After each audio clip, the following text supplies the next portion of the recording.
यीशु आकाश और पृथ्वी के बीच में क्रूस पर लटके हुए थे, उस समय उनका लहू क्रूस पर से धीरे धीरे धीरे धीरे पृथ्वी पर बह रहा था। और जैसे जैसे क्रूस पर से उनका लहू बह रहा था, वैसे वैसे हमारे पाप क्षमा हो रहे थे। हालेलुया। दोबारा सुनिए, ध्यान सुनिए। जब यीशु मसीह आकाश और पृथ्वी के बीच में क्रूस पर लटके हुए थे, उस समय यीशु का लहू क्रूस से बह रहा था, और जैसे जैसे वो लहू बह रहा था, वैसे वैसे हमारे पाप क्षमा हो रहे थे। उस पवित्र और निर्दोष मेमने के लहू के द्वारा परमेश्वर की मांग पूरी हुई और हमारे पाप क्षमा हुए। हालेलुया।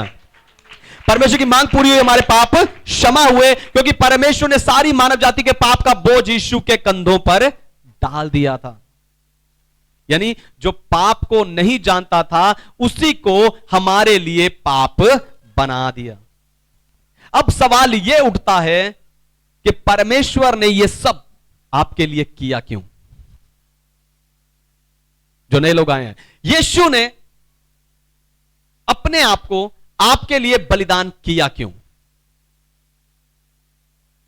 प्रेम के लिए। क्यों बलिदान किया? प्रेम के लिए। बाइबल कहती है परमेश्वर ने जगत से ऐसा प्रेम रखा कि उसने अपना एक लौता पुत्र दे दिया। हालेलुया।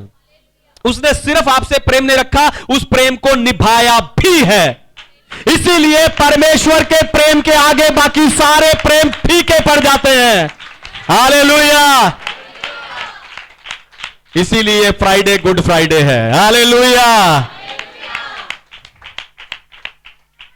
फिर हमें क्या करना चाहिए?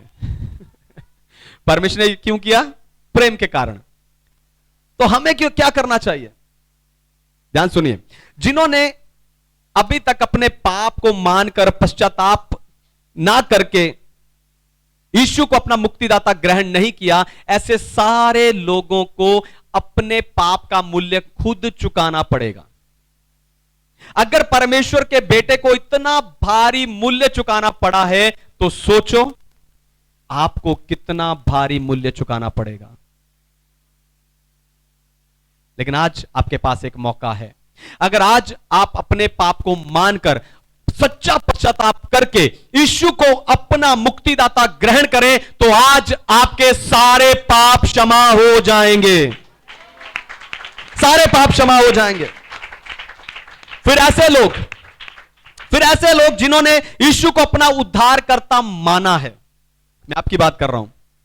ऐसे लोग जिन्होंने यीशु को अपना उद्धारकर्ता माना है, आपको क्रूस के पास ही रहना है और कभी नहीं भूलना कि आप अपने नहीं हो, पर दाम देकर छुड़ाए गए हो। आइए अपनी आंखों को